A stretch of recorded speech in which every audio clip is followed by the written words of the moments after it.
Good morning, everyone. I'm Peter. I'm the standard bearer for Reachout Network Ministries, which is a Christian charity that was set up quite some time ago to support the homeless and people who are economically disadvantaged in the centre of Birmingham. And we as a church support them financially, giving every quarter some money. When you think of homeless, what do you think of? What's the picture in your mind? Is it rough sleepers? Well, that certainly was the focus of Reachout's work when they were first set up a long time ago. But there are actually less people sleeping rough on the streets these days, but there are more homeless. So how does that work? The key is the word home. People having a home. There are various initiatives around the area for putting people in hostels. There are more people sofa surfing, etc. But you know, the problem is exacerbated by the cost of living crisis. Rents are going up, etc. In the early days, Reachout did send out teams onto the street to minister to people who are sleeping rough, and I've been out with them, and I can tell you it is a sobering experience going around early in the morning, giving people hot drinks, chocolate bars, etc. But when you come across a bundle of rags curled up in a shop doorway, and you find there are people sleeping beneath those rags, it's quite moving, actually. But anyway, things have moved on, and Reachout operate from a very well-appointed centre in the back of a huge Methodist church in Erdington. It's not an affluent area itself, but Reachout have fantastic facilities there. Several rooms. That is a shot of hot meals being served. And that is the main room. As I say, we have several rooms there. People at this church and around the area have been very generous over the years in supplying clothes. We've got a huge clothes store upstairs, which another chap called Paul looks after. And everything is pigeonholed and labelled. And there's even a laundry service there, so if people want to wear the clothes that they've come in wearing, they can be laundered. Showers as well. If you can imagine, if you're homeless, just getting basic washing facilities is something of a struggle, and people can come in, shower, and it helps to restore dignity, obviously. Other services include haircuts. Those two ladies worship at Knoll Church, and their home group actually is focused on supporting Reachout, but I think it's about once every 3 or 4 weeks these ladies come in and offer haircuts. We also have a food bank. People who meet the right criteria can come in and take food away. And every 2 weeks, Paul has run a cafe church in the main room there. In the top left-hand corner, you can see the keyboard player. In the foreground, you've got people eating. That is during the service, but we'll excuse that guy because he's the cook and he's catching up with his food. Right. How do people who come in as clients view this service? Andrew, if you could put the next one up, please. This is Neil's testimony. I don't know whether you'll be able to read this. But Paul, after... I haven't really introduced Paul. Paul Atkin is the director, and Paul was responsible for setting up this 26 years ago. But Paul invited people to share testimonies, and this is Neil's testimony, which I'll read. My name's Neil. I've been a service user of Reachout Network for several years. I have drug and alcohol problems, and I find it hard to cope, but with the help of Paul, I'm slowly getting better.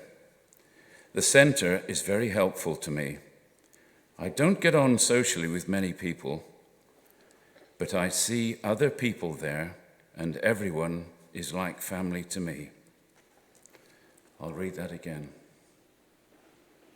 But I see other people there, and everyone is like family to me.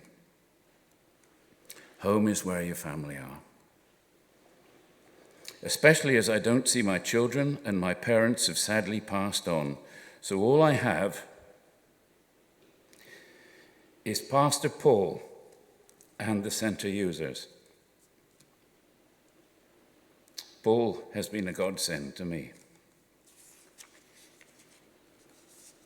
When I read through this earlier, I thought, do I really need to say anything else? But sorry, I'm going to say something else.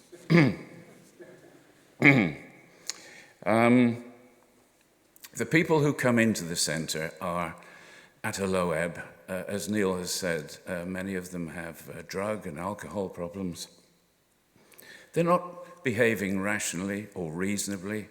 A lot of them tend to think that what they're being given there is a right. They're not necessarily grateful for the help they get. Not necessarily grateful, but people like Neil obviously are. It's a testimony to Paul, really, that he can cope on an ongoing basis with people like that. And the centre really is a place where you can see and witness for Jesus. It's not just words, it's about action, really. Reachout itself has been going through quite a difficult time. Jackie, Paul's wife, died almost exactly a year ago, and Paul obviously misses her tremendously. That was a great loss in his personal life, but she was also the administrator at the centre. She was the centre around which everything revolved. COVID, of course, knocked us sideways, and financially we lost focus, and money dried up too. On top of that, the trustees, all except one, decided that they were going to go, and that is when I stepped up and became a trustee. I say I stepped up, but there was nobody else around, really. Thankfully, we have some other excellent trustees who've come on board, who are quite inspirational, actually. We've talked over recent weeks about stepping out of your comfort zones, and certainly I have stepped out of my comfort zone. I found it very tough indeed, trying to get to grips with the administration of the place, looking at keeping our supporters on board and organising finance. But it has been, on the other hand, an extremely inspiring and uplifting personal experience. What I've found is that Reachout, around the agencies and people like the council, Methodist outreach team, etc., Reachout has a phenomenal reputation in the area for supporting homeless and people in need. And the amount of goodwill that has been built up is quite tremendous. I mean, a few years ago when Midlands Today wanted to put out a feature on the homeless, then they focused on Reachout, and Paul himself even featured. The director told me afterwards that having Paul in there blew their makeup budget for the next month, but it was worth it in the end. And on the street, to use words that Duncan used earlier, people know Reachout as a centre where they can go for comfort and sustenance and support. And it's not just homeless people. I mean, there was a case a few months ago where a battered wife turned up. And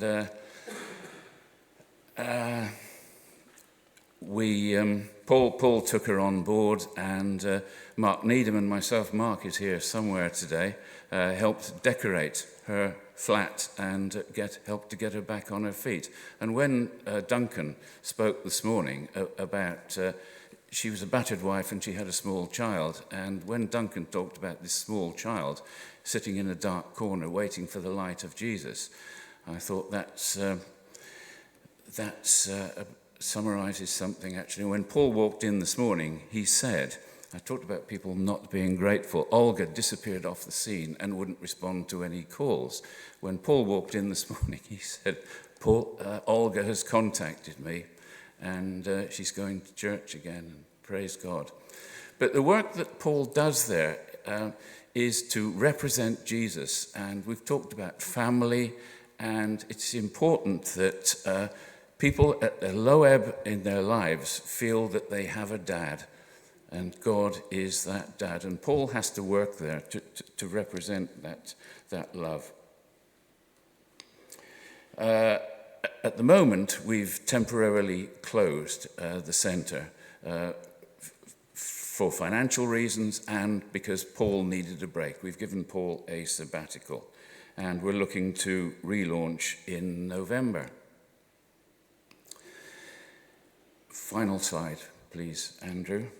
Our priorities at Reachout are, and if you could support us in this, prayer for guidance for the trustees and for Paul on the way forward. There are so many exciting opportunities for us to grab hold of. It's a question of priority and what we do.